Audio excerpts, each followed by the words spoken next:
What's going on, everyone? Vampyr Gaming here, and this morning at the Fukuoka CS we got huge leaks on PRB, and so we're going to go ahead and take a look at that. A lot more confirmed reprints, so we're going to go ahead, we're going to jump straight into the video, and then we're going to kind of break down everything revealed. We get all the new cards revealed. We'll talk about those in this video, and we're going to talk about the reprints, overall like prices where they're at right now, and just my overall thoughts on the set. We'll also see some new Dawn.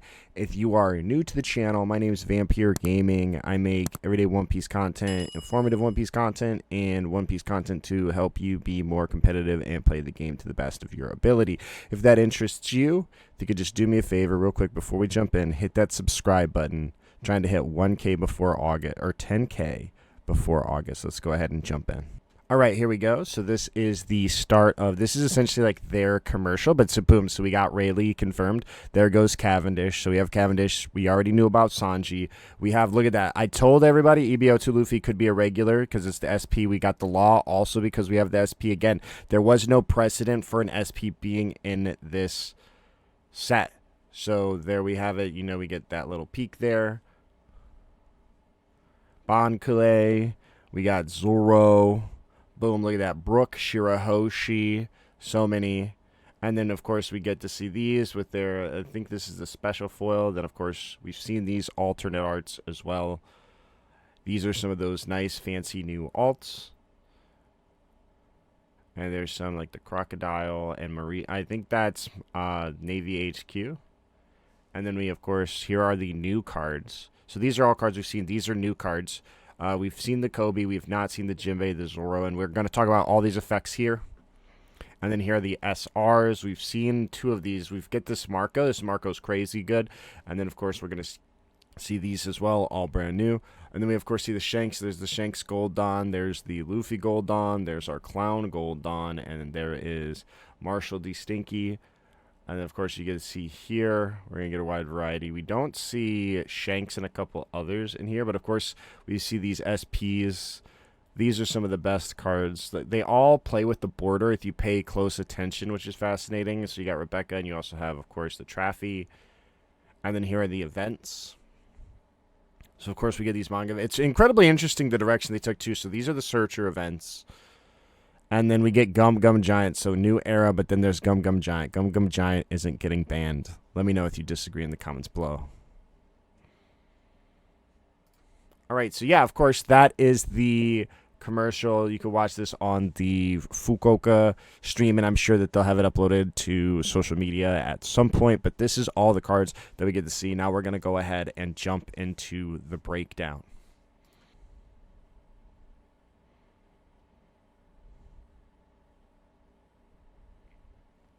Lied. Here's the manga. So there is the Sanji manga. It's funny because this was the same art that everyone had thought the manga Sanji would be. And what do you know? It is. So yeah, now let's go ahead and... All right, so we had a ton of new cards revealed. First up, we have Jinbei. We're going to go. These should be in color order.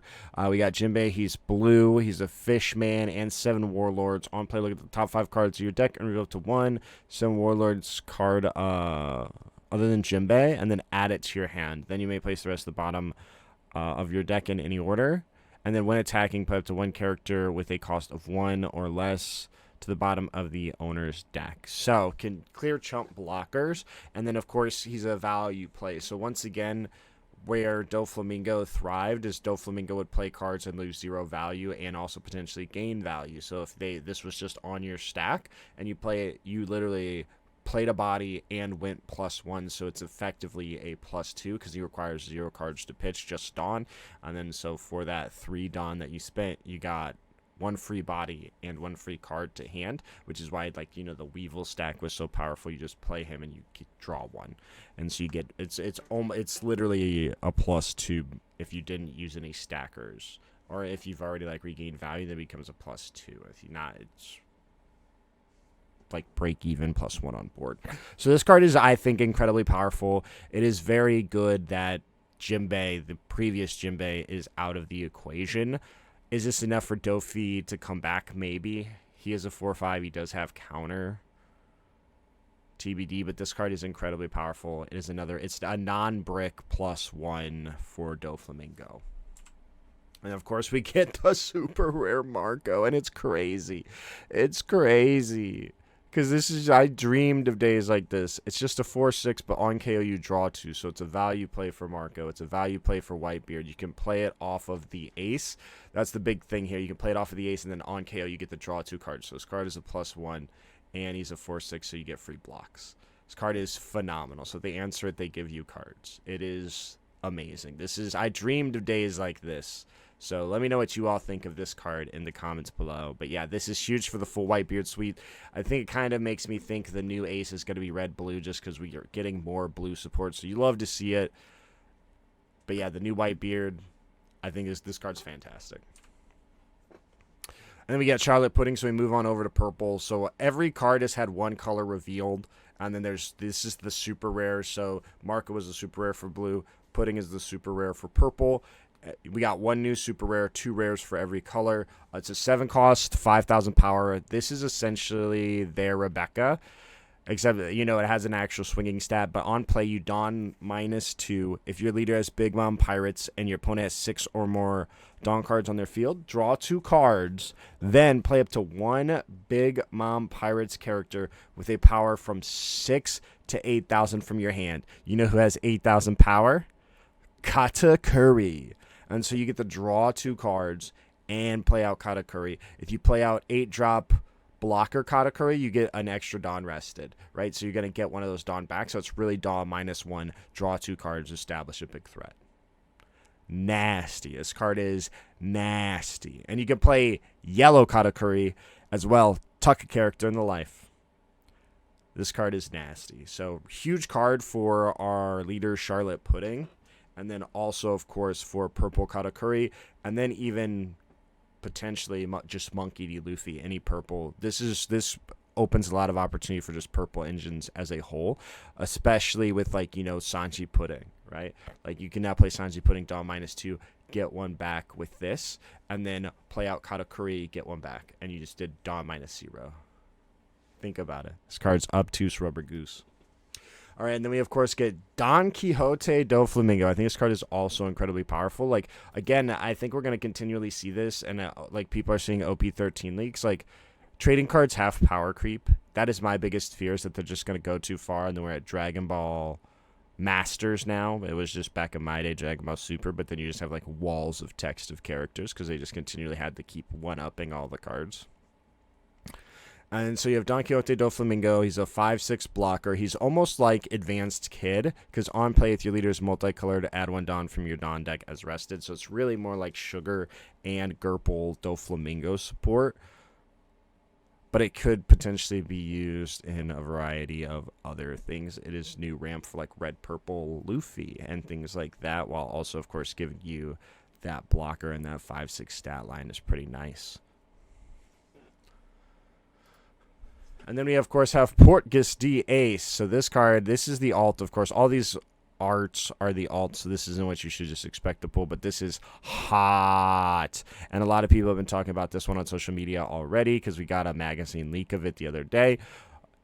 But, black, it's supposed to be blue-yellow Ace support and is incredibly good in blue-yellow Ace. Unfortunately, as every card that is made for that deck, it is just better in black, yellow, Luffy, and it makes me look goofy. On play, if you have a face-up life, play up to 1 2-cost Sabo, Portgas D Ace, or Monkey D. Luffy from your trash. So why this is better in Luffy is because they get to go and use leader ability. They attach to trash, heal 2. Then you just play this. You play a baby Ace for 2. This is in your life, you bring him out, and then you get to bring out the baby, and then you get to do that again, and then you're already, for the 2 Dawn, the 4 Dawn, you essentially get to make yourself become a 9K leader. As long as you played this out. It's pretty crazy, right? Exactly. And it's really good in blue-yellow Ace because you get to play this, and you're always going to have a face-up life, so then you can find the baby that you need to play it. And as long as you have those, you're in a really good spot because you can continually awaken and you'll never actually spend those cards. So this card is very good there, but again, it's just way better in Black Yellow Luffy because that leader is crazy. And on that, the BVB Luffy, there's a lot of hype around the Dodgers Luffy right now. The BVB Luffy, I believe, had a lot of purchases because of this card because it's the highest rarity you can have. So just something to kind of keep your eyes on there. And then so the other one, so that's just the rare, and it has like super rare power, but the super rare for yellow is Boa. And so it is a film, it's 7 Warlords, and it's the Kuja Pirates, so a lot of typing here. I think that this leader is the precursor to what we're going to expect because yellow is very outstanding and offsetting almost in terms of themes for One Piece. But you got to remember, I'm sure that there's going to be more cards like this in OP13 because we're getting a yellow Egghead Luffy. So we're getting a yellow Luffy leader, and I'm sure this is going to play into it. But on play, you may discard 1 card with a trigger from your hand. Your opponent's rested leader or character other than Monkey D. Luffy. It's a good thing that there are a lot of Luffy leaders, and we're in a Luffy meta. Otherwise, this card might be too powerful. It's a good thing we're in a Luffy meta. And we cannot attack until the end of your opponent's next turn. So you can freeze any leader that's not Luffy or any character on board. And then, of course, trigger KO up to one of your opponent's characters with a 4 cost or less. So it's a 5/7 absolute behemoth in terms of stats. You've got a trigger that KOs 4 costs or less, incredibly powerful too. And we've got a very strong effect in a non-Luffy meta. It's still, I mean, you know, the 6/8, it's literally the 6/8, except you have to discard a card with trigger. But you can also, like, hit the leader for the first time ever. All right, so these are, like, the older cards, right? So there's the 2. Then you have the Otama. You have the Shiryu. You have the Galdino. Those are the blue. And then, of course, you've got, like, you know, you've got the Jinbei. And we've got the 1. And then, so then also you've got Bonnie. We've got Lucky Roo. We've got Nami. Some other previously revealed ones. So there's the 2 black cards. Outside of Shiryu, we get the Gecko, and then we also get the just 2K, their version of Sanji as Sabo. And then, of course, we get our red Trafalgar Law. This card is growing on me more and more in theory as I kind of think about it. And then, of course, so the last card was like the Kobe. This Kobe lets you draw a card if you have 6 or less when attacking it. You can also KO a character with an original power of 3,000 or less. But these are all of the reveals. These are all the new cards that PRB has added. And I believe it's going to have some sort of shift in the meta just because so all these cards, they're all like legacy support too, which I think is incredibly good. A lot of these, like the Otama supports Yamato, all of these support older leaders, and I love that they continue to do that as they release these sets, pay homage, even though as we are approaching a rotation.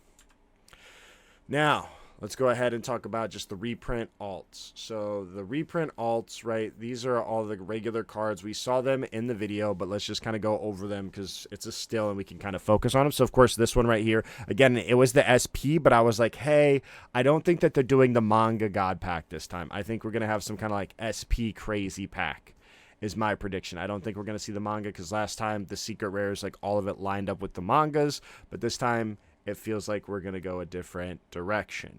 And so I was like, I believe that this is going to be in the set just because we had the 1 and we had no precedent for PRB and they do PRB different. And I was correct on that. So we got the PRB02 Luffy. Right now it's still well over $60 even though we've been announced reprint. And then of course we see Cavendish. Cavendish being a super rare. There's a super rare in every single pack. So there is going to be a good amount of Cavendish. If you're not playing Zoro in OP12 for Bandai Card Fest, time to get rid of it was last week. Second time to get rid of it is now. Then, of course, we see the super rares. A lot of these we already know. We get confirmation of Ace. We're seeing Tashigi, which is nice. This Sanji, which is also nice. And then, yeah, here we go.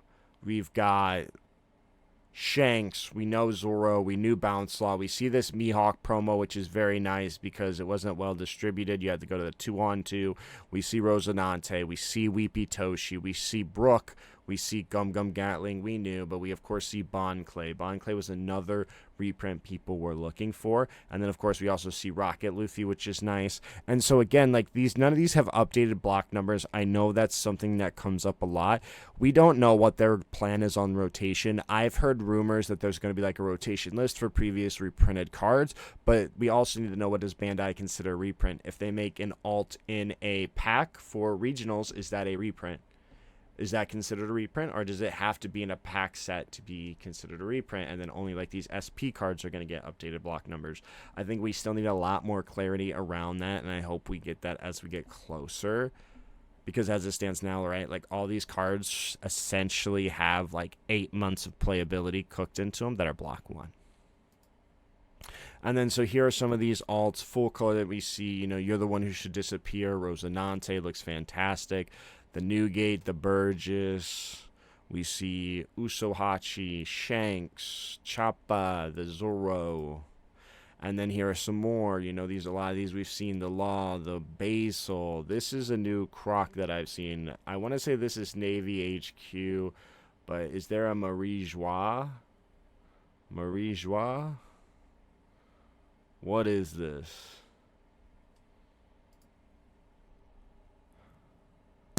Okay, yeah, and then so here are the Dons. So there's 30 Don in this set. We're going to see 26 here. There's 13 on each page. We know Shanks isn't on here, but we, of course, get a good look at this Lucci. We see, like, the furry shadow and then all this. Keep in mind, these are the Gold Don, and the Gold Don have added things as opposed to the regular ones. We did see this for like some Don, but every Gold Don has like kind of like added features, right? Like in the here we see, of course, Nolan and Calgara toasting. We of course get probably this is the added aspect here, and just a lot of different small niche details in the Don. You know, we see God Usopp.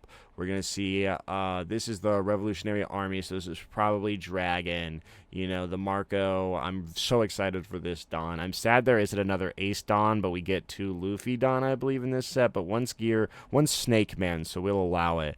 And then we do see Nami Swan confirmed here, which is amazing. I want to say this is Lim because this looks very Odyssey-ish.